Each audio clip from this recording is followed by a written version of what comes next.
Assalamualaikum warahmatullahi wabarakatuh. Ya, nama saya Muhammad Khairi Musaki. Di sini saya akan menjelaskan perhitungan manual algoritma K-means. Algoritma K-means masuk ke dalam penerapan data mining clustering. Clustering sendiri adalah pengelompokan data yang tidak mempunyai label atau kelas sehingga sering disebut dengan teknik unsupervised learning. Tujuan dari clustering adalah pengelompokan data ke dalam beberapa klaster berdasarkan tingkat kemiripannya. Tingkat kemiripan dihitung berdasarkan jarak antar data. Langkah-langkahnya sebagai berikut. Yang pertama, siapkan dataset. Datasetnya udah disiapkan di sini. Ada atribut 1, atribut 2. Tentukan kelompok. Kelompoknya di sini ada 2. Atau kelompoknya ada 2 yang biasa disebut atribut 1 atau atribut 2 atau biasa disebut dengan X dan Y. Yang langkah ketiga, pilih titik sentroid secara acak. Di sini untuk sentroid 1 saya memilih X-nya 2, Y-nya 3, dan untuk sentroid 2 saya memilih X-nya 5, Y-nya 10. Dan visualisasi datanya seperti berikut. Ini yang merah itu titik sentroidnya. Koordinatnya diambil dari sini titik sentroidnya. Dan yang biru ini datasetnya. Lalu kita kelompokkan data sehingga terbentuk sebuah klaster dengan titik sentroid dari setiap klaster menggunakan persamaan berikut, di mana dx dan dy adalah jarak antara data x ke data y. Xi adalah data testing ke i, yi adalah data training ke i. Pengelompokan datanya sebagai berikut. Jadi jarak ke data pertama, jarak ke C1, sentroid 1, itu persamaannya sebagai berikut. Persamaan ini 1 itu diambil dari data ini 1, data X1, dataset yang pertama. Dan 2 ini dari titik sentroid 2. Begitu pula dengan ini 3 dari data dan Y-nya 3. Y3 datanya 3. Ya. Begitu pula dengan data-data selanjutnya. Lalu setelah dihitung tabel hasil pengelompokan data iterasi pertama menghasilkan data sebagai berikut. Hasil pengelompokan pertama yang terdekat dengan sentroid 1 ada 2 data. Yang pertama data pertama dan data kedua. Dan selain itu data dikelompokkan mendekati sentroid 2. Lalu kita perbarui nilai titik sentroid menggunakan persamaan berikut.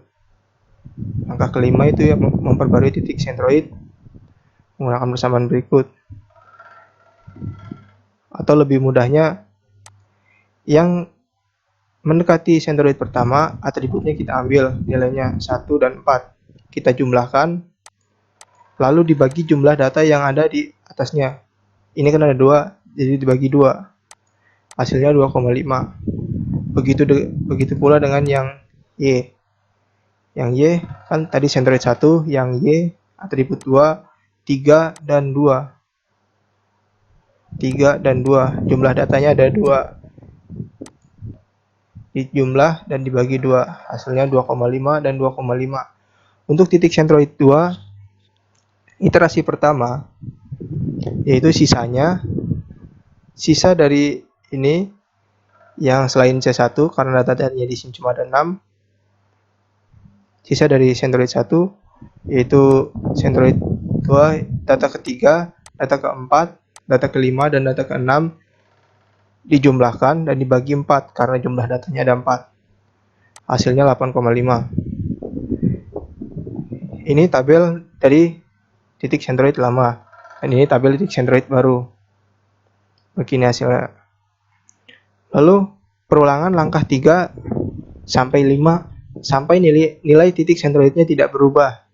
Jadi kita mencari sampai titik titik sentroidnya itu tidak berubah. Kita kelompokkan data lagi. Nah, titik sentroidnya kan tadi kita ganti pembaruan titik sentroid. Nih, kita pakai yang 2,5, 2,5, 8,5, 8,5. Dan yang ini dari datanya. Data ini atribut 1, 1 dan 3. 1 dan 3. Begitu juga seterusnya, data kedua, data ketiga dihasilkan sebagai berikut. Lalu ini tabel hasil pengelompokan data iterasi kedua. Hasilnya sama seperti yang pertama, dan nilai titik sentroid barunya sama juga seperti yang pertama. Berdasarkan perhitungan di atas, jadi dapat disimpulkan nilai titik sentroid kedua sama dengan nilai titik sentroid pertama, sehingga iterasinya diberhentikan sampai iterasi kedua, dan dapat disimpulkan bahwa clustering data tersebut setelah dihitung dan dibagi menjadi dua kelompok adalah seperti berikut. Jadi kelompok pertama terdiri dari data pertama dan data kedua, dan kelompok kedua terdiri dari data ketiga, keempat, kelima, dan keenam. Berikut hasil visualisasi datanya. Jadi data pertama dan data kedua itu ikut kelompok pertama karena dia mendekati titik sentroid pertama. Seperti ini. Dan data ketiga, keempat, kelima, keenam itu dia ikut kelompok kedua karena dia mendekati titik sentroid kedua. Di sini. Ya kan? Ya sekian dari saya, kurang lebihnya mohon maaf. Assalamualaikum warahmatullahi wabarakatuh.